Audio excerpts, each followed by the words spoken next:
Welcome back to the weekly meeting. हर हफ्ते हम लोग कम से कम एक बार आप लोगों से जरूर बात करते हैं एग्जाम्स के बारे में। तो आज मैं आपको बताऊंगा कि इंस्टीट्यूट में तुम लोगों के दिमाग में कई बार, आप लोगों के दिमाग में कई बार एक कंफ्यूजन रहता है कि सर अगर मेरा फाइनल आंसर टैली हुआ तभी मेरे को मार्क्स मिलेगा, अगर मैंने बीच कहीं छोटी छोटी गलतियां कर दी, कुछ पॉइंट्स मैंने सही किए, कुछ पॉइंट्स मैंने गलत किए, तो whether I will be given credit for the points which have done correctly. जो सही किया उसके लिए मार्क्स मिलेगा, जो गलत किया उसके लिए चाहे पूरा कट जाएगा कि सिर्फ एक हिस्सा कटेगा। क्या करूं मैं, मेरा अकाउंट्स का कोई बैलेंस शीट फाइनल टैली नहीं हुआ, कोई फाइनल आंसर मैंने अपने फ्रेंड से मैच किया, मैच ही नहीं हुआ, और उस पर मेरे को विश्वास है कि वो तो अच्छा स्कोर करेगा ही, रैंकर है वो। तो अब क्वेश्चन इज कि मेरे को पास किया जाएगा क्या? लॉ में किस तरीके से आंसर मेरे को लिखना है? लॉ के अंदर में अगर मैंने केस स्टडी के प्रॉब्लम में, केस स्टडी की प्रॉब्लम में अगर पूरा फाइनल कंक्लूजन अगर मैं गलत कर दिया पर बाकी सारी चीजें सही लिख दी तो मेरे को मार्क्स मिलेगा। अगर एक क्वेश्चन में 5 पॉइंट्स पूछा है and I have only answered 3, तो whether I will be given 0 और step marking. What is the meaning of this step marking? The answer to all these questions is yes, तुमको step marking जरूर मिलेगा। जितना points सही किया है उतना मार्क्स आपको मिलेगा, जितना पॉइंट्स अगर सही किया है उतना आंसर उतना मार्क्स आपको मिलेगा। अगर 5 मार्क्स का क्वेश्चन है, if there are 5 points in the answer, actually में 5 मार्क्स का क्वेश्चन और 5 ही पॉइंट्स आपको लिखने चाहिए, 5 ही पॉइंट्स है उस आंसर में। मान लीजिए 5 टाइप्स ऑफ ऑफर पूछा, टाइप्स ऑफ ऑफर पूछा, तो 5 मार्क्स का क्वेश्चन है और 5 टाइप्स ऑफ ऑफर है, पांचों फटाफट लिख दीजिए। बट सर मेरे को 3 याद है, 2 याद नहीं है, तो you will get 3 marks, simple. Sir 5 marks का क्वेश्चन है और एक्चुअली में 7 पॉइंट्स है, तो मेरे को 5 लिखने हैं कि 7 लिखने हैं? 7 लिखना है, पर 7 लिखना है तब सर तब मैं क्या करूं? सारे पॉइंट्स को एक्सप्लेन करूं क्या? सबके बारे में हेडिंग लिख दो, सबका नाम लिख दो और एक एक सेंटेंस, 2-2 सेंटेंस लिख दो, that is more than sufficient. Sir मेरे को एक 5 मार्क्स के क्वेश्चन के लिए कितना पेज लिखना है? Not specified. सर क्वेश्चन में, थ्योरी पेपर में, लॉ के पेपर में मेरे को अपनी लैंग्वेज लिखनी है कि बुकिश लैंग्वेज लिखनी है? The answer is own language, 100% own language, बिल्कुल ओन लैंग्वेज। तो इन सारी चीजों का जो जवाब है, इन सारी चीजों का जवाब है स्टेप मार्किंग है एग्जाम में। दूसरी बात, आंसर थ्योरी पेपर में आपको आंसर्स ओन लैंग्वेज में लिखना है, बुकिश लैंग्वेज में बिल्कुल नहीं। आपकी मेमोरी का टेस्टिंग नहीं होता, आपकी नॉलेज, आपकी स्किल का टेस्टिंग होता है। तीसरी बात, लॉ में सेक्शन नंबर मेरे को स्टेट करना है कि नहीं करना है? केस स्टडी में नाम लिखना है कि नहीं लिखना है? द आंसर इज अगर याद हो तो, वरना मत लिखो। सर अगर नहीं लिखे तो एग्जाम में क्या होगा? अगर नहीं लिखे तो क्या होगा एग्जाम में? कुछ नहीं प्रॉब्लम है, कोई प्रॉब्लम नहीं है, एग्जामिनेशन में आपको कोई दिक्कत नहीं होगा, समझ गए? मार्क्स बिल्कुल नहीं कटेगा, बिल्कुल 100% नहीं कटेगा। सर इसका प्रूफ क्या है? प्रूफ है इंस्टीट्यूट का मॉडल सॉल्यूशन। मॉडल सॉल्यूशंस में इंस्टीट्यूट ने इंस्ट्रक्शन दिया हुआ है कि सेक्शन नंबर, केस लॉ नाम कंपल्सरी नहीं है। Students are not expected to remember the case law and section number.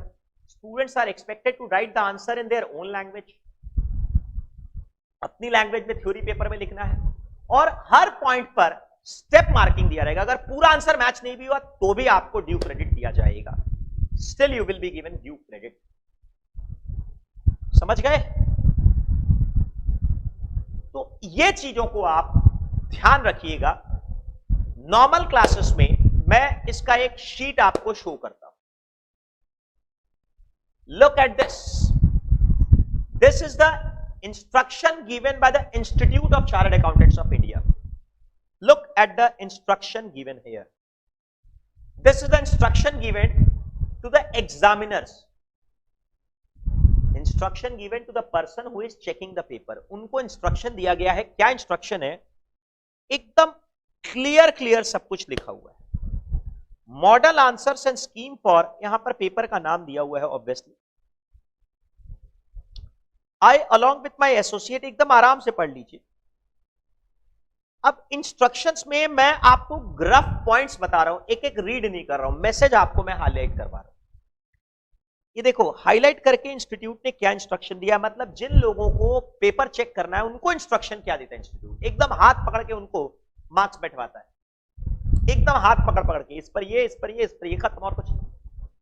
It is absolutely essential that the step wise marking are clearly shown by you. You का मतलब ये कौन किसको दे रहा है? हेड एग्जामिनर, एग्जामिनर को दे रहा है। मान लो मैं कॉपी चेक करता हूं, तो हेड एग्जामिनर मेरे को ये इंस्ट्रक्शन दे रहा है। अब बात समझ पाए हैं क्या दिया हुआ? It is absolutely essential that the step wise marking are clearly shown by you and in no case bulk mark should be avoided. मतलब 0.5 0.5 ऐसे करके स्टेप मार्किंग। स्टेप मार्किंग क्या होता है मैं आपको दिखाता हूं। If bulk marks are found awarded, the same may not be reviewed by us and the sample will be returned to you. Sample का मतलब क्या होता है मैं आपको बताता हूं। मान लो मैं अगर कॉपी चेक करता हूं, मान लो अज्यूमिंग, करता हूं कि नहीं करता हूं उसका आंसर मेरे पास नहीं है। मान लो मैं कॉपी चेक करता हूं, तो मेरे को क्या, अगर इंस्टीट्यूट ने डिसाइड किया कि 1000 पेपर मेरे को देगा, तो पहले मेरे को पूरा 1000 पेपर सेंड नहीं करेगा। What they will do is they will send me से 50 पेपर, 50, उसको मैं चेक करूंगा, फिर मैं नोएडा भेजूंगा। नोएडा के अंदर में वहां पर फिर से, मतलब आजकल सारा इलेक्ट्रॉनिक होता है वो अलग बात है, कंप्यूटर पर मैं पहले रिप्लाई करूंगा 50 पेपर को चेक करके। अब वो लोगों को देखना होगा, वो लोग चेक करेंगे कि ये 50 पेपर मैंने ठीक चेक किए हैं कि नहीं, whether I have done it correctly और नॉट। समझ गए? तो अगर यहां पर वही लिखा हुआ है, अगर उसमें मैं स्टेप मार्किंग नहीं दिया तो institute will not review, they will not send me the remaining 950 paper. Simple, समझ गए? ये होता है। तो मेरे को स्टेप मार्किंग जरूर देना पड़ेगा अगर मैं कॉपी चेक करता हूं तो। दूसरी बात, if wherever alternative view is possible, मतलब जरूरी नहीं है कि इंस्टीट्यूट एक आपको आंसर की भी देता है। इंस्टीट्यूट मान लीजिए मैं पेपर चेक कर रहा हूं तो मेरे को क्वेश्चन पेपर भी एक देगा और एक उसका सजेस्टेड आंसर देगा कि इसके हिसाब से, वो भी मैं आपको शो करने वाला हूं, अभी शो करने वाला हूं कि उस आंसर की में जो आंसर है, कोई जरूरी नहीं कि स्टूडेंट ने वही आंसर लिखा हो, कोई डिफरेंट लिखा हो, कोई बात नहीं, चलेगा, उसको मार्क्स दिया जाएगा। If where alternative view is possible, the same has been highlighted in the answer, please give due credit for alternative view. मतलब उसका ट्रीटमेंट, अगर कुछ ऑल्टरनेटिव ट्रीटमेंट है तो तुम उस ऑल्टरनेटिव ट्रीटमेंट पे भी मार्क्स दो, गलत नहीं है, अगर स्टूडेंट ने उसको सही ढंग से लिखा है तो। अब देखो, it is possible that a candidate may attempt the question of a part from a different angle with logical reasoning, मतलब लॉजिक देकर डिफरेंट तरीकों से प्रेजेंट करोगे।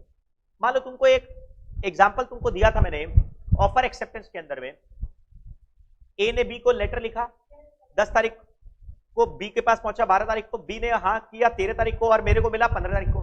फिर वो लेटर तो लिख दिया सामने वाला, पर फिर फोन करके मेरे को बोलता है या एक टेलीग्राम लिखकर भेजता है कि मेरे को अब ये घर नहीं खरीदना। तो उसमें दो ऑल्टरनेटिव व्यू थे ना। पहला व्यू क्या था, जो पहले पढ़ूंगा मैं वो डिसाइड होगा। ऑल्टरनेटिव व्यू क्या है, मैचिंग ऑफ पॉइंट्स नहीं है, कभी हाँ बोल रहा है कभी ना बोल रहा, पागल है। तो कोई स्टूडेंट ऑल्टरनेटिव व्यू बोलेगा, कभी हाँ बोल रहा है कभी ना बोल रहा, और कोई स्टूडेंट बोलेगा जो पहले पहुंचेगा, तो दोनों को क्रेडिट मिलेगा, ये बोलने का मतलब है। ऑल्टरनेटिव व्यू अगर लॉजिकल रीजनिंग लॉजिक के साथ में दिया है तो पूरा मार्क्स मिलेगा। सच आंसर शुड बी, ठीक है, such answer given by the student may also be awarded due credit, और साथ ही साथ मेरी जिम्मेदारी है कि वो उस आंसर को, ऑल्टरनेटिव आंसर को इंस्टीट्यूट को दो, ताकि वो ऑप्शन सारे टीचर्स को इंस्ट्रक्शन दिया जाए कि जिस बच्चे ने ये किया है उन लोगों को सही है मार्क्स दो। समझ में आया? ये प्रोसेस है। अब देखो, और ये पॉइंट्स आपको ध्यान रखने, ये common for questions involving theoretical answer similar to problem, maximum marks should be awarded. Theoretical answer में भी मैक्सिमम मार्क्स आपको अवॉर्ड करना है पूरा। Where the answers furnished by the student cover the key points, in the model answer. Model answer मतलब मेरे को जो सॉल्यूशन मिला है ना उसको बोलते हैं मॉडल आंसर। मेरे को चेक करने के लिए जो आंसर की मिला है उसको बोलते हैं मॉडल आंसर। इसको देखकर मैं चेक करूंगा। स्टूडेंट में present the answer in different alternative view and not exactly the manner. ठीक है, स्टूडेंट अलग तरीके से भी दे सकता है। मेरे को आंसर में लिख के दिया हुआ है, जो पहले पढ़ेंगे, जो पहले मिलेगा लेटर वो सही होगा, पर स्टूडेंट बोलता है मैचिंग ऑफ पॉइंट्स नहीं है, दोनों सही। अब एक तो चीज और देखो, ध्यान दो, जिस पेज में स्टूडेंट ने स्पेस छोड़ दिया उसको मेरी जिम्मेदारी है क्रॉस करनी। ठीक, क्यों क्रॉस करना है? क्योंकि वो रीवैल्यूएशन में जाएगा, स्टूडेंट उसको मिसयूज नहीं कर सके, इलेक्ट्रॉनिकली भी मिसयूज नहीं कर सके, उसको मैं क्रॉस कर दूं।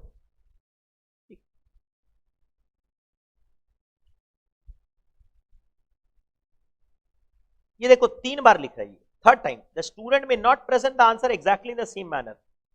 थर्ड टाइम दिख रहा है ना, ये कितना बार बार एक ही चीज लिखा है कि मॉडल आंसर में जैसा लिखा हुआ है वैसा का वैसा लिखेगा, कोई जरूरी नहीं है, पर आपको पूरा मार्क्स देना। Please note that candidates are not expected to mention section number, circular number और नोटिफिकेशन नंबर। इंटरमीडिएट का है ये। इंटरमीडिएट में students are not expected to answer give section number, case law number. Intermediate में students को देने की जरूरत नहीं है, तो फाउंडेशन में तो क्वेश्चन ही नहीं है। दो reduction in marks could be made for non mention of those item. खत्म करता हूं इस बात को कि अगर आपने section number, case law number याद नहीं रखा तो कोई प्रॉब्लम नहीं है, मार्क्स नहीं कटेगा, पूरा मार्क्स मिलेगा।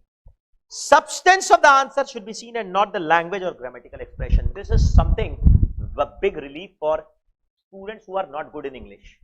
कई स्टूडेंट्स का आंसर सही होता है पर लैंग्वेज का बैंड बजा हुआ होता है। अब वो क्या प्रीपोजिशन लिख रहा है, क्या कंजंक्शन लिख रहा है, क्या ग्रामर लिख रहा है, भयानक डर लग जाता है। तो उनके लिए रिलीफ है कि उसका मैसेज समझना है। अगर मैसेज सही है तो लैंग्वेज पर मार्क्स नहीं कटता, लैंग्वेज पर मार्क्स नहीं कटता, provided the message is correct. Quality of valuation and timelines must be, ठीक है, मतलब मेरे को प्रॉपर टाइम में आंसर देना पड़ेगा।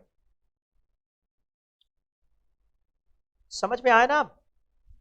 चल, अब मैं आपको शो करता हूं, this is known as step marking, this is the model solutions. देखो ये इनडायरेक्ट टैक्स पेपर का मॉडल सॉल्यूशन है, फिर वही लिखा है।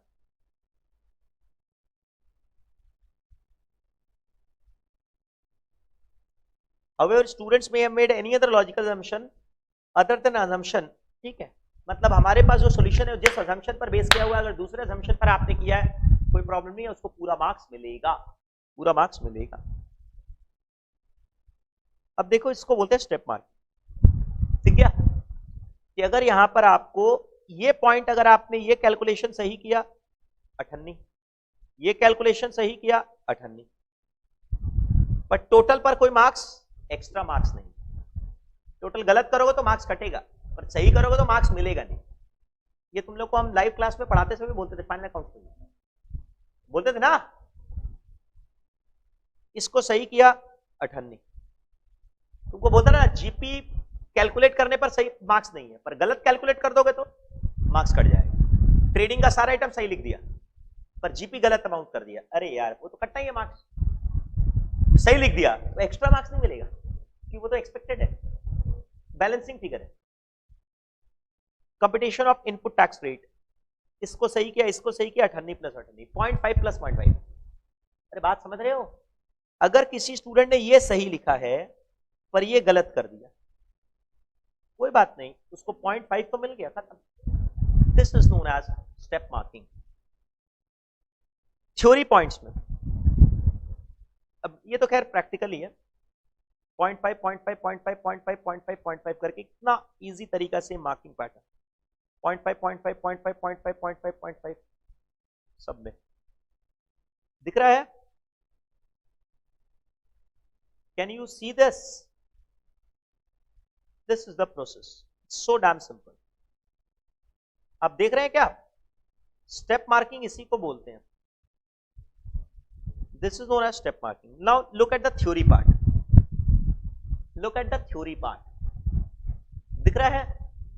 ये पॉइंट अगर आपने सही लिखा है 1, सर इसका लैंग्वेज मैंने अपनी भाषा में लिखा है, पहले लिख दिया है, चलेगा? सर ये पॉइंट सही लिखा है 1, सर बाकी का 2 पॉइंट मेरे को याद नहीं है, कोई बात नहीं, मेरे को 5 में से 2 पॉइंट तो याद है, 2 मार्क्स तो मिल गया। अब इसमें 3 पॉइंट था तो ये रहा, उसके बाद बाकी पर ये रहा। इसी के हिसाब से मार्किंग पैटर्न होता है।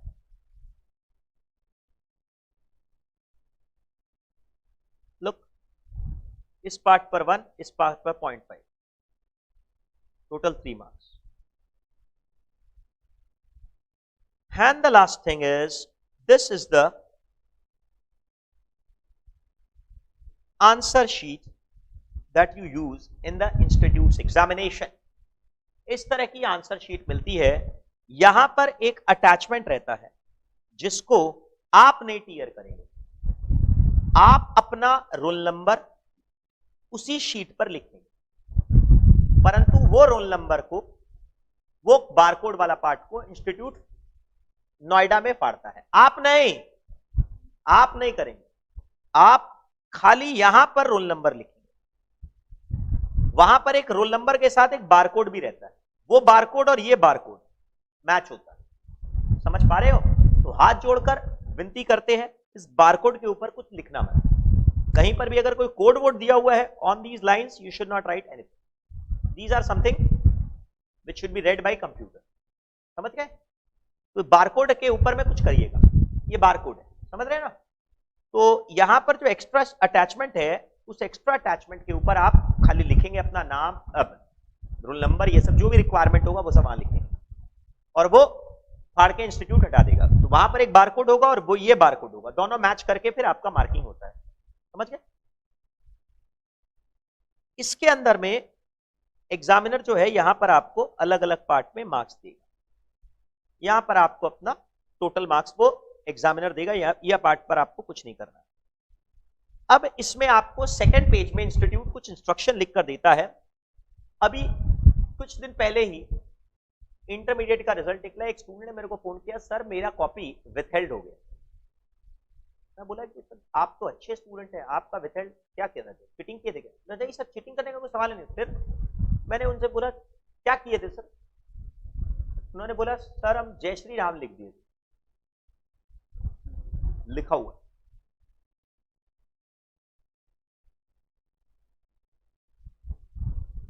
पेपर विथहेल्ड, एग्जाम आपको वापस देना पड़ेगा। You are not at all permitted to write any religious symbol in the copy. Om Shri Jesus 786 adoption of unfair means लिख कर दे दिया है, कोई सिंबल कुछ नहीं, सिंपल सी बात है। अच्छा, अब आपको आंसर जो है हमेशा फ्रेश पेज से स्टार्ट करना होगा। फ्रेश पेज का मतलब समझ रहे हो ना? हर आंसर को फ्रेश पेज से। मान लो मैं क्वेश्चन नंबर 3 कर रहा हूं, उसके 4 पार्ट ABCD, तो मेरे को चारों पार्ट साइमल्टेनियसली कंटिन्यूअसली करना होगा। आगे पीछे कर सकते हैं, 3C 3B 3A 3D कर सकते हैं, समझ गए? पर एक बार 3 स्टार्ट कर लिए तो 3 का चारों पॉइंट्स करना होगा। ऐसा नहीं कर सकते 3B किए फिर 4C कर लिए ना, वो नहीं, 3 को पूरा कंप्लीट कर, समझ गए? और जब क्वेश्चन नंबर 4 स्टार्ट करोगे तो वो एक फ्रेश पेज से स्टार्ट करो। एक फ्रेश पेज से यहां पर ऊपर में लिखो आंसर टू क्वेश्चन नंबर 4। अरे समझ रहे ना? आंसर नंबर 4 या ढंग से, या फिर यहां पर 4 नंबर बेटर रहेगा, ऊपर में पूरा क्लियर करो, ठीक है? और आपको सिंगल पेन यूज करना है, ब्लैक पेन या फिर ब्लू पेन, ब्लैक पेन या फिर ब्लू पेन, कलर पेन नहीं यूज करना है, अंडरलाइन पेन से ही करना है, बस खत्म। एक ही तरह का पेन यूज करना है। अगर ब्लैक यूज करो तो पूरा पेपर में ब्लैक, ब्लू यूज करो तो पूरा पेपर में ब्लू, ब्लैक ब्लू का कॉम्बिनेशन, ठीक?